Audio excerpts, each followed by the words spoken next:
The views and opinions expressed in the following program are those of the hosts and guests, and not necessarily those of the staff or management of Worldwide Digital Broadcasting Corporation.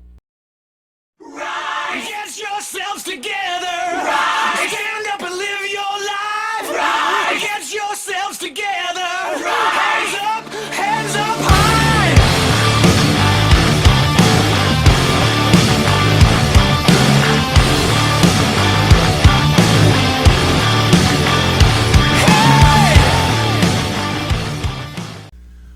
Welcome to the Rise Above Show. I am Joe Peroni. I'm Heidi Mancini. And today, Announcements. the announcements today, we want to thank Jay Jung from City Athletic Club for sponsoring our show, The Rise Above Show. We're live right now at WWDBTV.com. So if you go on the website, you can listen to us live. Hopefully you are. Also, you can reach us on Facebook. We have a Rise Above page on Facebook. There's also a website, josephperoni.com, where all of our shows are archived in there. And we're also on YouTube, and you can subscribe to us on YouTube. It's under Rise Above with Joe and Heidi. So you can find us there too. Perfect. And I'd like to welcome all of our listeners who survived the Bowling Green Massacre. Yeah. Ooh. You do know that It wasn't true. there Never was happened. no Bowling Green Massacre. Anyway. It's just a bunch of media propaganda again to That's get right. people So started. we're going to work that into the show somehow. So listen up for it. That will work its way back in somewhere down the line. Okay, But so I just want to say, in the beginning of our in our shows every week, what we're going to try and do is put in some kind of a nutrition tip, fitness tip. Joe might show you how to do a bicep curl or tricep something, or we're going to try to incorporate some health and fitness into our shows too, because I don't know if people are aware of it, but we also, Joe he's a marriage and family counselor, but he's also a personal trainer, and I'm also a full-time stylist, and I do women's wellness coaching for health and wellness. So we have a lot of other little things going on in our lives besides the radio show that we do. So, and it was requested from some of my friends that, why don't you do something that has to do with fitness, a little fitness tip, workout, something. I don't know if we can work out on here on the program, but I'll figure out a way. we can figure out something. But anyway, I just wanted to talk about, just really quickly, this week I wanted to mention the supplement or a grain. It's called flaxseed. And a lot of times people ask, well, what the heck is flaxseed? Well, flaxseed is one of our omegas. It's a grain, and you can also get it in a oil form like you would fish oils. A lot of times people can't take fish oil because they end up burping up the fish oil, or there's an issue with that supplement that they'd rather not deal with it. So it's another way of getting your, it's high in ALA, which fights inflammation of the body. So it helps with cardiovascular disease, because as we know, if there's swelling in the walls of the heart and the vessels, that leads to heart disease. So it helps, reduce inflammation. So if you have arthritis, a lot of those diseases that, that have inflammation, it helps with that. It helps lower your cholesterol, and those are some of the benefits. And it comes Let in me so ask many you a question. forms. Am I allowed? Yeah, what we like to use, and I can't show it because it's green and it's blending with a green screen, is I like Trader Joe's blend, and I like it's the meal, and the meal is very, very powdery, so you can put it on top of yogurt. You can put it on, I put it on my egg whites in the morning. Sometimes I'll put it on my salad at night. It's like a tablespoon serving per serving. There's very low calories in it. So if you are watching your carbohydrates or you're watching your calorie intake, there's nothing in it. It also helps with digestion. So if you have an issue with going to the bathroom, it helps in that area. There's flaxseed grain. There's actually the meal, not the meal. This is the meal that I was talking about here. It's the actual seed. And honestly, if you have any intestinal issues, what is that one that's called when seeds get caught in your pockets of your intestines? There's a disease. It's called. Yeah, I can't think of it right now. Anyway, if there's two types of inflammations of the colon and the intestine. Obviously, if you have that, you would not eat the seeds because they would get stuck inside your intestine wall. So the meal is really good because you don't even know it's there. It's like a powder form. You can make muffins out of it, pancakes. You can add it into your pancakes, muffins. You can use it in all kinds of ways. And then there also is an oil form. Like you could find it, MCI oil, MCT oil is another day. We can talk about that, but your omegas come in pill form. You can have it in an oil form, or you can actually eat it, or you can mix it into your foods, whatever's easy. So what was your question? I was just going to mention how you told everybody that it lowers your cholesterol, which is really interesting because I think most people believe that some type of grain, like bread or rice or even pasta, is good for your cholesterol, as opposed to we've heard that oils are actually, or fat is bad in terms of cholesterol, and obviously that is not true anymore. So if you're thinking about that, that's like 10 years. And the reason back. it's so good is because of the ALA that it contains that helps with the inflammation. You won't find that in pasta, and you don't find that in your high carbohydrate foods. And one of the reasons that heart disease came about in the inflammation, it's from sugar. And a lot of times over the years we've been told that it's the oils and the fats that we eat. And of course, if you're eating fats like cheeseburgers and things that are saturated, those are butter, those type of things. Those are not good for our bodies, but our body for some reason converts the carbohydrates with the breads and the sugars to sugar. It coats our arteries, and that's what causes heart disease. It's not the good fats, which flaxseed is a good source of omegas, and there's coconut oil, there's olive oil, that's a good source of an oil, salmons. So these are things you can research to substitute in your diet in place of carbohydrates. And they act as fuel too. Fats are a fuel source for your body to use if you're an athlete. So, and even if you're not, it's a substitution for the carbohydrates. So if you're worried about cardiovascular disease, getting fat, again, I want to mention too, measuring our food is really important. Just because they say coconut oil is good for us doesn't mean that consuming 8 tablespoons a day is good, because you can get fat from that. It's same thing with calories. olive oil. You have to look at the calories that you're eating. Again, and I don't know the calorie off the top of my head of coconut oil, but I had a friend that did that. They said, oh, coconut is good for your skin. You can put it in your hair. It's great for your hair, your skin. Coconut oil is great for everything. Well, she thought that because they said it promotes fat loss, but she was eating a tablespoon with every meal 4 or 5 times a day and gaining weight, and couldn't understand why she was gaining weight. So again, you have to do portion control. If it says one serving is 1 tablespoon, right, that's your serving. Promotes fat loss. It promotes There's along still calories with in it. exercise, moving around, and eating other healthy foods. So this week that was what I wanted to talk about with flaxseed. And one other thing I want to mention: pregnant women, they recommend that you do not use flaxseed supplement. I'm not 100% sure of why. I started to read that a little bit earlier today, so I will follow up on that information next week as to why they recommend that pregnant women do not use a supplement, flaxseed, it's the first trimester of their pregnancy if they know they're pregnant. So and so I have to research that and find out why. So I want to mention one more thing with that, because most people, I think, believe that to clear out your intestines, that you want starches or grain. And it's really interesting. Think about trying to get something through your intestines, or don't even think about the body, right? Think of like a pipe, right? You're trying to get something through pipes. If you're using something that's dry and sandy, it's much more difficult to get through. You're going to be much more constipated that way, and you're going to be bloated. So this is interesting because now people are starting to learn, or at least today, that if you're using something with omega-3 oils, think about it. If you have something that's oily and it coats your intestines, things will move a lot faster. Right? Well, and when it moves a lot faster, the other problem with that, and that could be, it's a benefit, but there's a problem. Your body does not absorb the nutrients because your body passes it through so quickly. So that's why the meal, it comes in milled, ground, and you can buy it brown or golden flaxseed as the 2 other sources, but basically it goes through the intestines very quickly, so they're recommending that you actually grind the flaxseed so that your body can absorb it a little bit slower. So when it's in its purest form, which is seed, Right. it kind of goes through our intestinal tract, and it doesn't break down Right.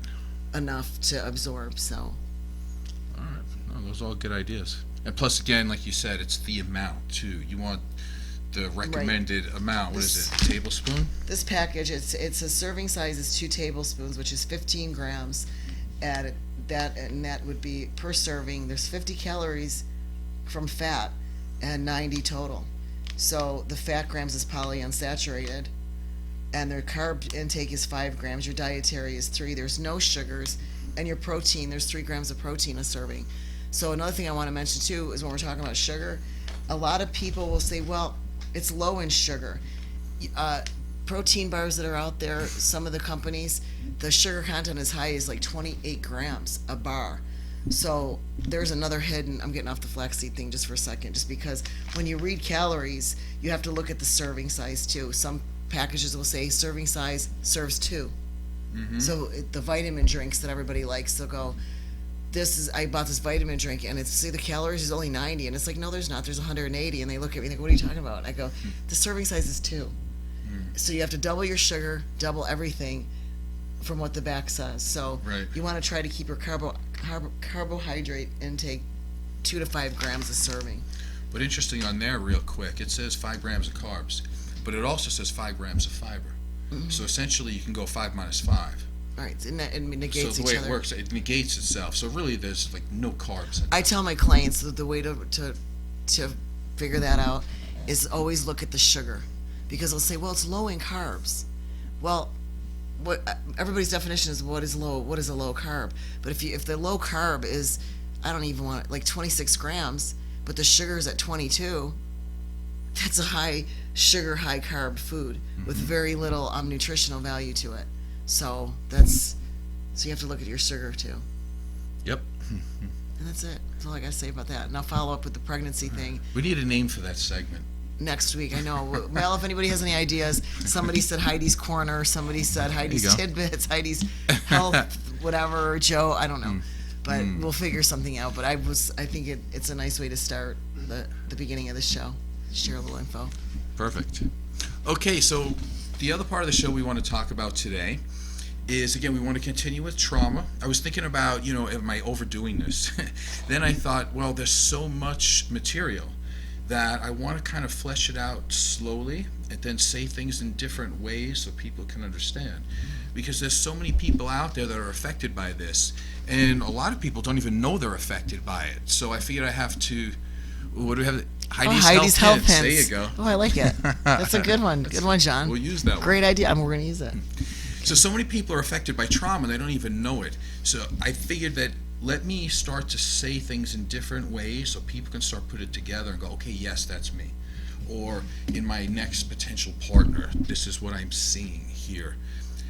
And also what I've really noticed a lot lately, and we don't want to make this a political show, and it's definitely not, but it is psychological. And what I have noticed is a lot of people are getting psychologically triggered by just what's going on in the world right now. And I'm not just talking about the president, I'm talking about just the way people act in general. Like if you come from we did this on the last show, a CPTSD background, where you lived in an environment that you could not change, you couldn't get out of it, and yet you weren't allowed to speak freely or else you would get punished. You weren't allowed to have your own emotions because you might anger, let's say, your parents or your caregivers, and then you would get struck down or you wouldn't be heard. So these types of things, when they invalidate you as a person, they invalidate your experience. Sometimes you might say, let's say you're I've told you this one before, if you grow up and you are in a low socioeconomic background and you are very tight with your money, somebody might say that you're a very intelligent person for trying to gather some money so you can get by in the future. But if you have parents that are totally in denial that they're not doing well financially, they'll drill it into the child that you are a selfish, miserly kid that really doesn't deserve much. And if you grow up with that, you always feel like there's something wrong with you, and you can go down the list of a lot of things in terms of that. So you need to have your experience validated. You were talking about flaxseed that's healthy. Let me try to tie it into something that's not so healthy. Think about a child, very young, you come into this world naked, needy, dependent. And then you need to feed this child, right? We want, milk or formula. You raised a kid, you know how to do this. Think about it this way. Let's feed the kid a cocktail every day. Like a shot of whiskey or something like that. Something that's totally detrimental to the body. Well, what would that be the equivalent of? Because think about it. When a human experiences great fear, or they're just scared about their environment, they don't know who's going to help them, who's not. They cry, who's going to protect me? And a lot of environments, nobody's protecting them. So if you have that environment or had that environment, you were probably ingesting a cocktail at least once a day. And that included cortisol, adrenaline, norepinephrine. These things were made to keep the body safe. Way back in the caveman days, we would see a saber-toothed tiger, we'd get that shot of adrenaline, and it would move our body to be able to do incredible things. It would take the blood away from the extremities, move it into our heart and lungs, just in case if we got stabbed or bitten, we wouldn't bleed to death. These things are amazing responses that the body does, but it's supposed to happen maybe once every 2, 3, 4 weeks. But if you live in an environment like that, or have lived in an environment where you're hitting what we call the HIPAA axis over and over and over, it is absolutely destructive to the human body. Just for fun, again, this is not political, don't want to say anything, but if you even see the pictures of Obama in the last couple of days, he looks 10 years younger. I mean, okay, we can all smile at some point. But when you actually look at his face and you look, he looks rested. He looks 10 years younger. Why? Because he's not getting that HIPAA axis pushed every freaking 5 seconds of the day because he doesn't have the weight of the world on him. But he's a man. Think about if you are 3 years old with no sense of protection and you live in an environment like, when am I going to get fed? Am I going to get beaten today? So if you live like that as a child, it absolutely destroys your whole inner workings. And let me get a little more specific. It taps into your brain. And what it does is it will actually look like you have a brain disorder. And this is where it gets a little tricky with some psychologists, because they'll say, okay, you were born with it. You weren't born with it. Some people do have abnormalities, true. But most of the time what happens is through the environment, what will happen is the fear center of the brain will enlarge. Why? Because you're in a fear center. So it enlarges. When that happens, less blood goes to the prefrontal cortex. And a child during development will not, unfortunately, develop a good prefrontal cortex. So their learning becomes impaired. And on top of that, the hippocampus, which is for memory, is not really going to work very well. So they have trouble accepting information. The only thing that they remember as they get older is the fear of certain things. So you can take a child who's like, let's say 5 years old, low-level anxiety all the time. Why do you think that is? That's already been downloaded into the computer, so to speak. So a lot of this, what will happen is this kid at that very young age, totally under horrible circumstances, they can do a few things, but one of them we'll talk about today is they start to say, okay, I need to try to make this relationship work. Somehow I need to get this caregiver to pay attention to me. So in a sense, they already become codependent, right? So they're already trying to do everything possible to get love from an outside source that does not seem to be loving them. So they're already trying to manage others' emotions. What do you think so far? Well, I was just thinking what you're saying, that I think with adults, we think that our kids don't remember anything as children. Well, they're too young, they won't remember. And the fact of the matter is they don't remember then. Right. So when we're, as parents, when we're, taking care of our kids and even other people's children, I don't have any young babies around anymore, and my daughter's a teenager, but even now with little children that are around me, I watch what I say and I watch my actions around, 3 to 5, these little kids, because they watch us and they see what their environment is. They see what goes on outside their environment, and they are watching and they do absorb it. And I do think at times as adults, we forget that they hear our words. Absolutely. They see our faces, they see how we interact with each other, and, a lot of things right now in the way the environment is in a lot of situations is there's a lot of frustrated people around anymore.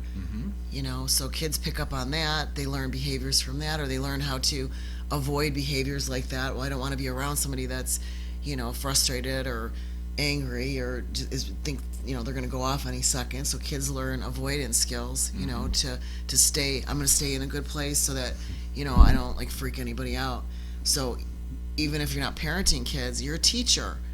I have a lot of respect for teachers. I think they have a lot of responsibility in teaching our children and caring for our children. But I also feel that there's teachers out there too that sometimes say things and do things that may be a little bit harsh, or a little bit, again, something they learned, and they're going to try to relearn it onto a child. And sometimes, we need to be careful too as professional people that how we speak to our children and how we teach our children and how we talk to them. As adults, we're always cautious, like is from one adult to another.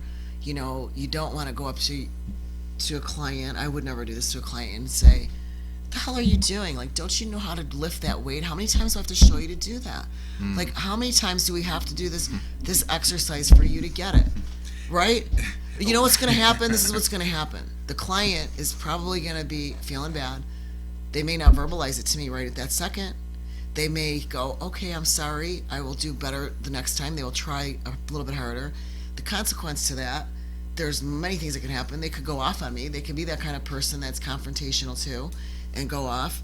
They could choose to leave me and my services because I'm inappropriately disciplining them or talking to them. But for some reason, I think with our kids, we think that it's carte blanche just to behave a certain way, and a child's going to forget it. They're too young to remember. They're Right. too young to remember the voice yelling at them. They're too young to remember being touched.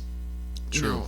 And But their body remembers. And that's what I was trying to say in the beginning. Like, yes, that cocktail of drugs, so to speak, right? Like, if you get hit with that norepinephrine, that adrenaline, that cortisol shot, what's the difference between that and heroin on how it works with the body? Or, well, that's a downer. But the point is that it does affect the body. It's like a cocaine shot every single time.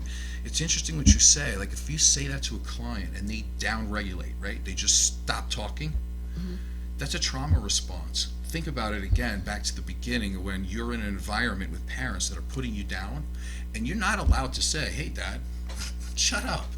You can't say that. Don't talk to me that way. You can't do that.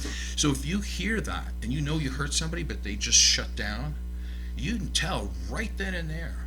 That's a trauma response that or you is can have somebody mimicking. push you back.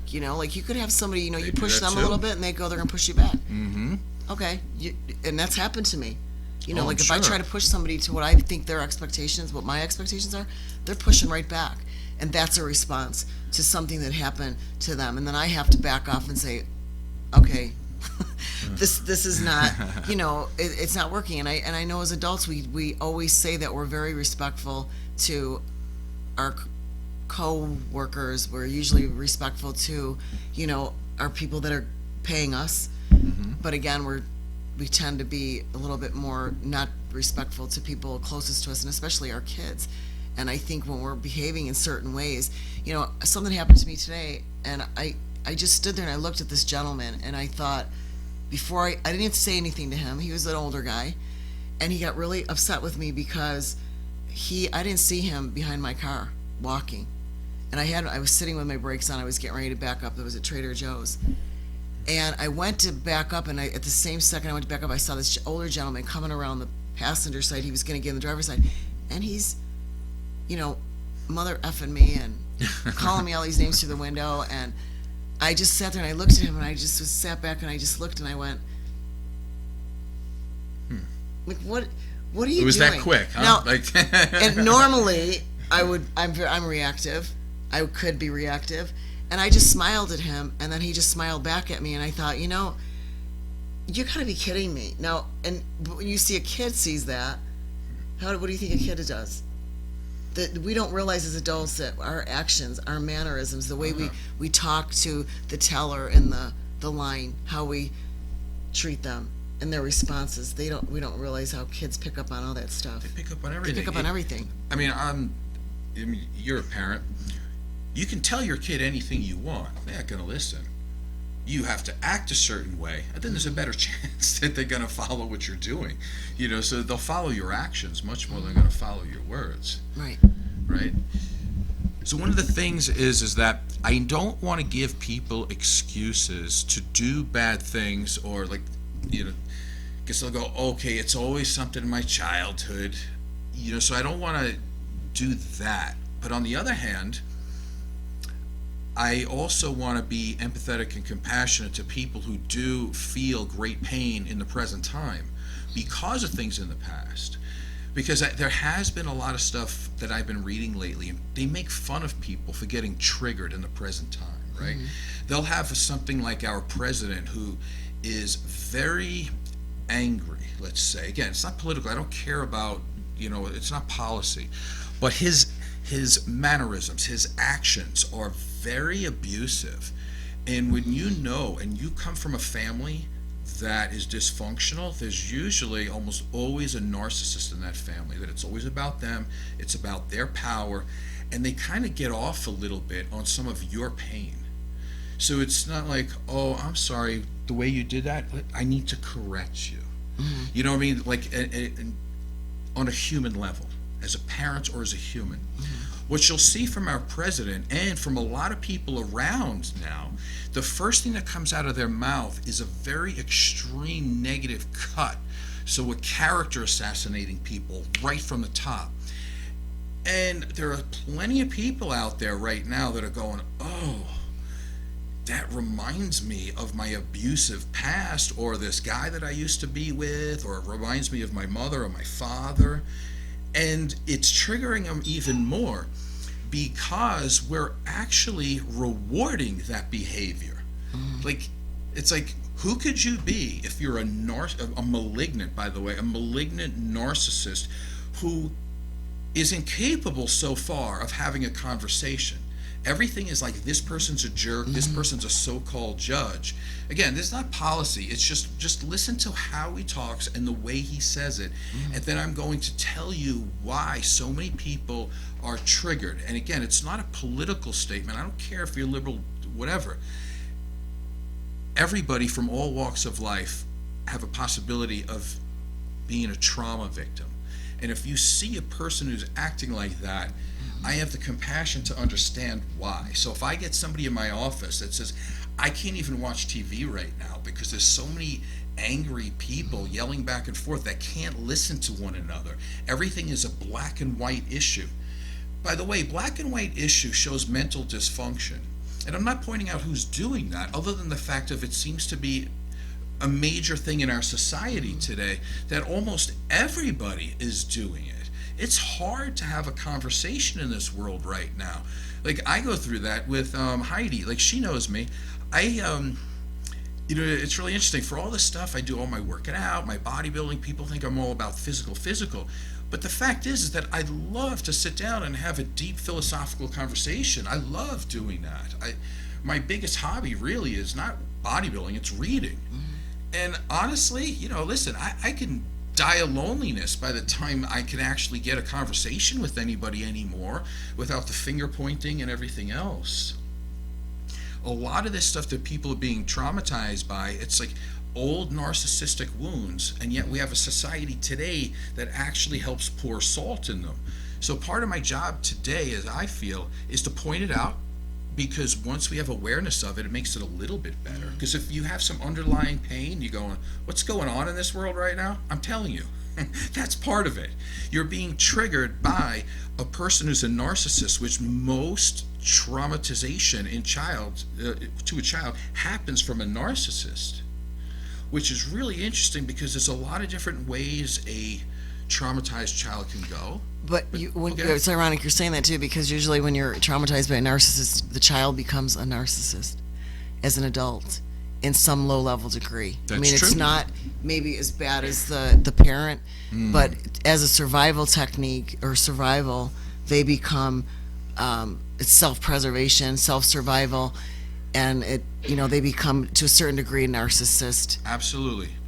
And that's true, because we're all born narcissists, right? Like, we have to take care of ourselves. So you're right. There's different levels of narcissism, but one way is to become codependent, right? Like, I'm still going to care about myself because I have to get my needs met, but the way I'm going to do it is to maybe subjugate or diminish my needs and feelings and hope that I can still get what I need from the people around me. And this is also what you're seeing, because there's a lot of codependent people in the world. Well, you see that in relationships, you see that in marriages, you see it a lot, and you say, well, why is that going on there? And women, for some reason, because, well, I'm sure men do it too, but I'll say women tend to do that a lot. They'll kind of settle in and there's a codependency there. Somebody's taking care of them, their bills, their whatever, and they kind of settle in to their situation. Yeah, it's interesting you say that. I know this is going to sound like a very strange thing to splice in, but you know how I like to read, right? So if you go over like the Hannibal Lecter books, think of it. The movies are great, by the way. There's a TV version, right? And not everything in the books make it to the screen.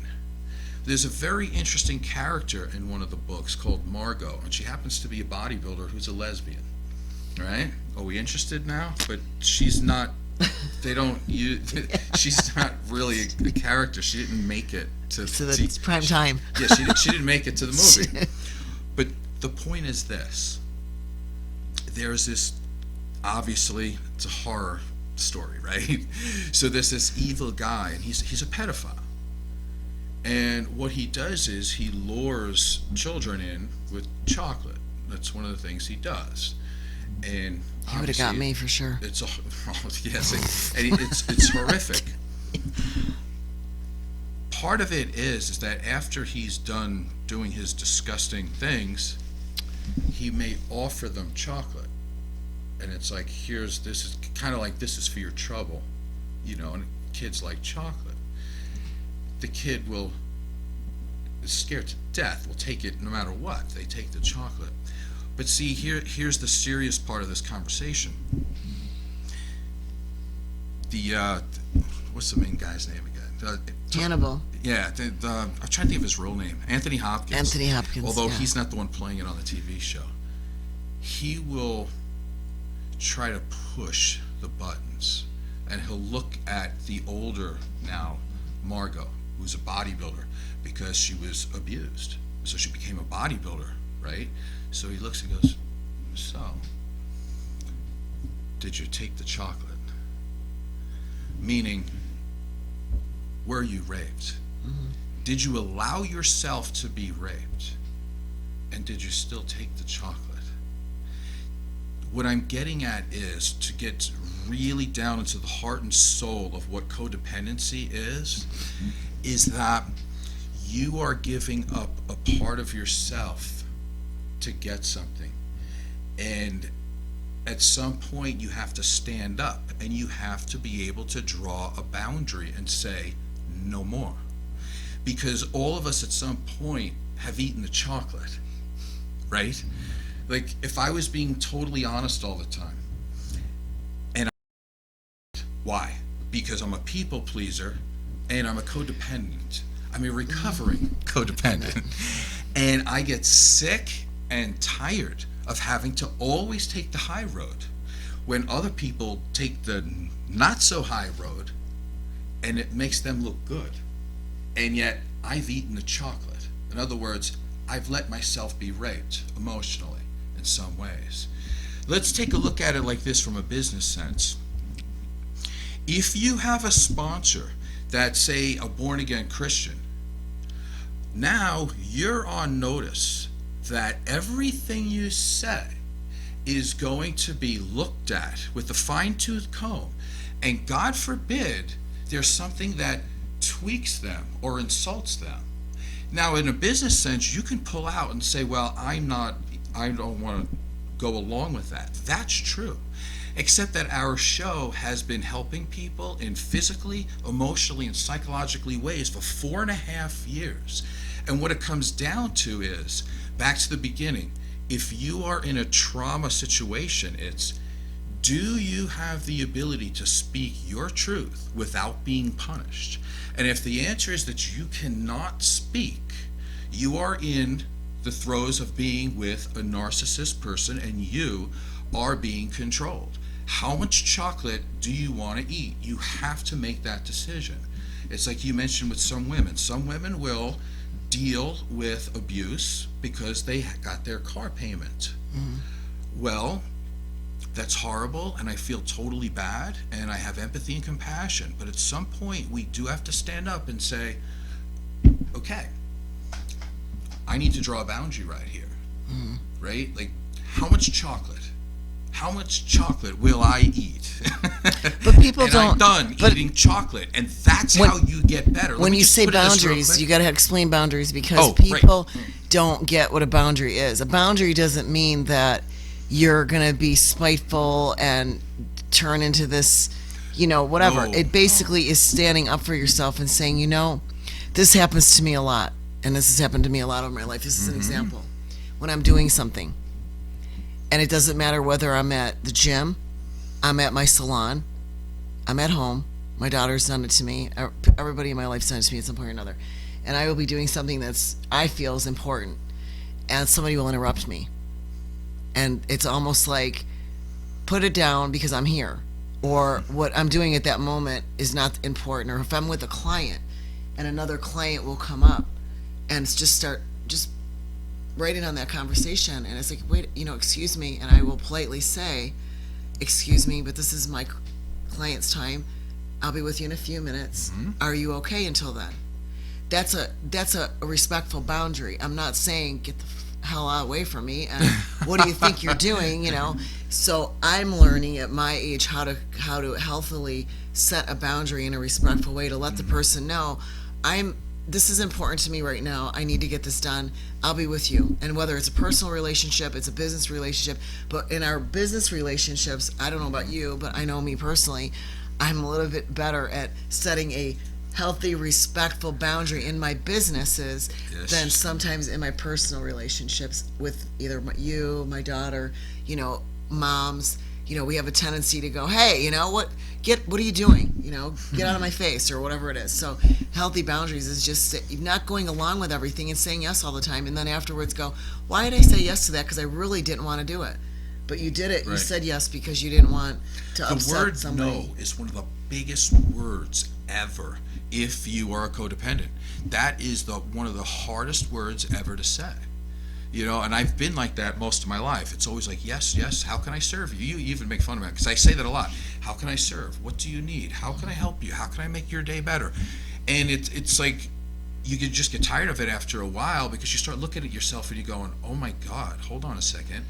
I'm letting myself be abused. I am not, at some point you have to say, I'm not eating the chocolate anymore. Okay? Like, that's just not going to happen. Or if you figure you can work it out by doing like a million things. You go, you know what? I know I really can't do this, but I'm going to try and figure out how to fit everything in. When you clearly know that it's something that you don't want to do, there's no way you can do it, and you have to set that boundary right at the beginning and say, you know what? I'm sorry. I'd love to help you out, but I can't. My plate's already full. And when you're in personal relationships, it's hard to tell the person you're with that too. I'm sorry, I can't help you right now, but my plate's already full. So you tend to go, okay, well, let me see what I can do to make it work for them too. And then you end up burned out, resentful. Right. Instead of just setting that boundary right in the beginning and saying, I would like to help you with this, but I can't. So I also think in relationships too, if you are too much of a people pleaser or a codependent, another definition, let's say, of codependent would be someone who is a relationship addict. Okay, so let's take it as a relationship addict. What you're trying to do is hold that bond and hold that form, no matter at what circumstance. So you'll give up anything to have that relationship. Now, let's be clear, because it's not always, but I do need to tell people this, because some people right now, people are like, okay, I'm really in love with this person. You can be. I'm not saying you're not. But sometimes that you're not in love with the person, you're in love with the relationship. And that is because from a very young age, from birth, you needed a relationship to stay alive and to stay healthy and to stay safe. And you needed to do that. So we're born as relationship addicts in that sense. So you could be doing it again. It's like me in here. It's like, okay, hold on a second. One of the things how I let myself down is when you're dealing with a person that only says black and white, and you keep saying, you know, I understand you totally. I get it. I totally understand what you're doing, and I have empathy, compassion for you. And they come back with the hammer, just saying it one way. It's like, hold it. I'm being raped right now, emotionally, and I'm letting it happen. So there were two things I do want to correct that was on our show a bunch of weeks back, and I felt like I let it slide because I was trying to take care of somebody else's emotions, but I need to say this. We had a conversation about sex, so I'm going to bring this up because it's important.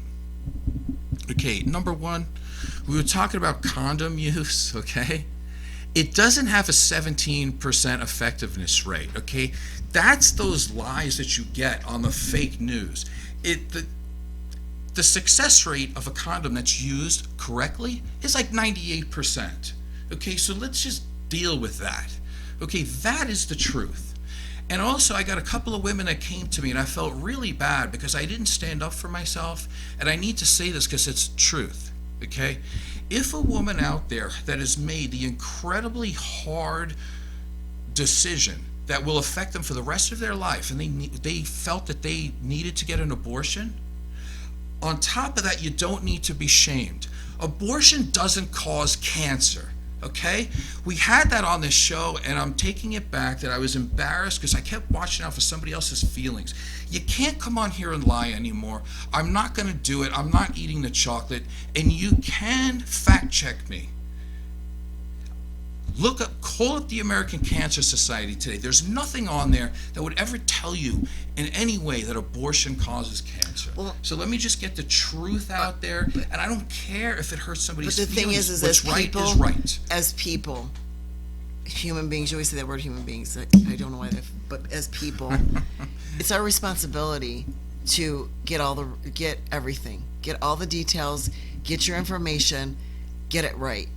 Don't just listen to one side because that one side may not know what they're talking about. It might be a little bit slanted because of stuff that's happened in their lives, so everybody's perception or what they see is different. So, I get what you're saying, with the show, and there was some remarks made about that. And it is a hard decision for a female to do that, no doubt, and it has happened. And again, I'm glad you brought that up.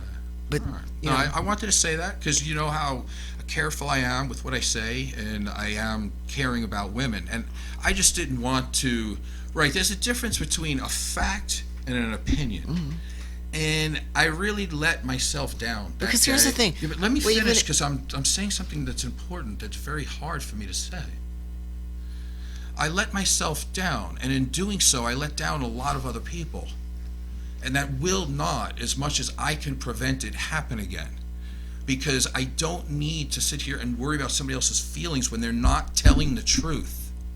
So with that, did you need to say anything? Because I think we need to go on a break too. I didn't mean to cut you off. It's just that it was hard for me to say, and I didn't want to wind it up. What I'm saying is that it's a woman's right. It's a person's right. It's whatever right you want to say it is to do what they want with their bodies. And there's always that argument on the other side of it that there's always an abuse of that. Okay, I don't care what it is that you're doing. There are going to be that other side of that argument where they say you're using that as a form of birth control. I mean, but that had nothing to do with what the conversation was. No, listen, that day on our show. Those are different issues. You can debate that, but we're not debating that it causes cancer, and we're not debating that condoms don't work. That's a scare tactic. I mean, I'm not being a jerk, but that's it's just the way it it's like is. in the hair business. When we do somebody's hair, and I have clients that come in and they'll say, I got a perm, and that perm was terrible. I'm never going to get another perm as long as I live because my hair was fried. And I would say to that client, listen, whoever did your perm 15 years ago, it was operator error, okay? She, he, whoever it was, either shouldn't have done the perm on your hair because your hair porosity was bad. They rolled it too tight. They selected the wrong perm. In some situations, there is operator error. We're not perfect all the time. So what happens is the same thing with the condom use. People will blame the condom. The condom isn't working. Well, it doesn't work if you don't put it on right. It doesn't work if you reuse it. It doesn't work in a lot of different ways. Listen, I mean, it's not a difficult thing to put on a condom, number one. And if you support no education or sex education, that's a whole nother story. Do you want to go to our break? I want to go to it's about 2 minutes long. I want you to hear this. He has a very interesting take on trauma. As you'll hear, and he says it in a very insightful, amazing way, about trauma can actually start just right from our birth. Very interesting. Here you go. So I've been thinking that I believe human beings all harbor a kind of primal trauma. I think the moment of birth is the first, the initiation, the agony of separation. It's the first time in which we experience fragmentation from being in a kind of cosmic merger with a divine being, with a goddess, with our mother, to all of a sudden trembling naked before the cosmos. And I think that primal trauma, I think that initial separation leaves us all with intermittent PTSD. I think that we carry the scars from birth, and that these fears, these traumas, resurface at pivotal periods of our lives. I think a lot of the patterns in our romantic life in particular reflect this primal trauma, reflect this fear of abandonment. I know for in my own romantic life, I tend to idealize romantic partners. I tend to turn them into goddesses in order that they can serve as conduits for that divine merger, for that return to the womb with a view, so to speak, before that primal trauma. And so what's really interesting is that we spend our lives perpetually reenacting these traumatic experiences without ever realizing where they stem from in order to address them and potentially heal them. It's why we make such a failure of our romantic undertakings and why most people lead lives of quiet desperation. I think the fear of loneliness, I think the cosmic fear of abandonment is polluting our romantic lives in ways that we don't often address. And so the question becomes then, is there a solution? Is there a kind of journey of transformation, our own version of the eat, pray, love undertaking, where we learn to become whole on our own so that meeting somebody else becomes an additive, a supplement, rather than a filling of a vacuum, so to speak. And it's a journey I haven't quite figured out. You know, meandering walks on the beach and contemplative introspection is just one way of trying to find an answer to the question that drives us. And I haven't figured it out yet. Welcome back to the Rise Above Show. I am Joe Peroni. I'm Heidi Mancini. All right, so if you've been listening to our show today, I hope you're learning a lot of stuff. We had some nutritional advice from Heidi, and we talked about trauma, where it comes from. And I mean this metaphorically now. I hope from listening to this, you will consider not eating the chocolate anymore. And no, I'm serious about that, because listen, I've had a long time in my life where I thought I've been giving too much of my soul. And what do you think? Like, I'm the only one? I've done things in my life, and I do things, and I've said things that I go, well, it's not really how I feel or I think, but I gave somebody just a little too much of my soul to get something back. And I tell you, you have enough years of doing that, you start looking in the mirror at yourself, and you're going, what are you doing? You know, you go, is this what you were put on this earth for? Here's some more honesty for you. When you have the strength to start drawing a boundary about, listen, I resist A, B, or C. I didn't say yes to A, B, or C. I will not conform to A, B, and C. You will treat me like this, this, and this from now on. Oh, the backlash you will get. You will get so much backlash. You need to be ready for that. That is part of the experience of being able to say, what's her name? Melody Beattie would say, codependency, no more. No more. But I'm telling you, within the first 3 months, you are going to lose friends that you thought you had. But here's the good part. You get new ones. You get, there you go, you get new ones. Or none. That really That's fine do too. like you for who you are. Because you don't need to keep doing what we call repetition compulsion. You have this undying need to keep fixing what you couldn't fix in your childhood. So you keep getting mixed up with these people that don't like you unless you're a certain way. Mm-hmm. Or you keep giving, and they look back at you and they give you nothing back. You know, it's like paying for this pen here, and I keep paying $100 bill all the time. There's nothing reciprocal about that. There's nothing mutual about that. So you're going to have to go through great pains. I need to tell you that. You might be emotionally assaulted. You're going to be told that you're selfish. You're going to be told that you shouldn't stand up for yourself because it doesn't work for them. But the other part of this, and this is, it doesn't always have to be a verbal insult. Mm-hmm. You can just you don't have to attack people. You don't have to say, oh no. You just can walk away. You know, I'm learning that for me to set a boundary with somebody doesn't necessarily mean that I have to tell them off all the time. I can just simply walk away and be okay with just walking away. It doesn't have to be a big fight, drama, you know, all that. The boundary is a way of you setting that respectful boundary for yourself, and it doesn't have to be a confrontation, and it doesn't have to you be, don't have. Listen, you telling people off every second. It just means no means no. We always go back to that. No means no. You know, and you don't have to change your mind. It's okay to be no. You're allowed to have your own emotions. You're allowed to have your feelings. You're allowed to have what you think, your opinions. Don't diminish yourself to make somebody else feel a little better because you don't like who you are inside. Allow yourself to be. The people who love you will stay with you. The people who leave, they liked you with conditions. We don't need those people at all.